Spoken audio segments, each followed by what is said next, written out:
Meshach, Shadrach, and Abednego were three young men who lived noble and peaceful lives. They lived lawfully and according to God's set standard.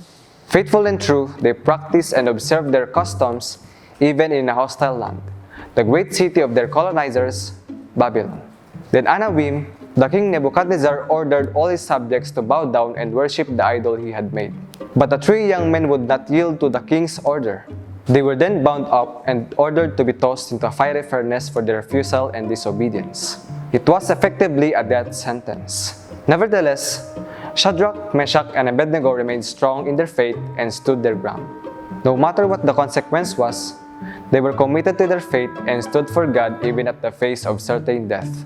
To them, obedience to God was more important than deference to man, no matter how great a man the king may have been. And so they were thrown down into the furnace. But to everybody's astonishment, they were not hurt. They suffered not a single burn.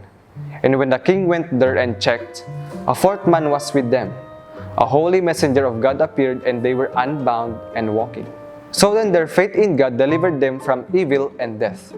They had the choice between a man-made idol and the true living God. They had to defy one and obey the other. The three faithful young men made the bold yet right decision to trust in the God they couldn't immediately see. How often do we find ourselves in similar circumstances? In the face of certain destruction, humiliation, and imminent defeat, do we still see ourselves faithful enough to stand against the devil's devices? Do we see ourselves trusting continually in God's deliverance?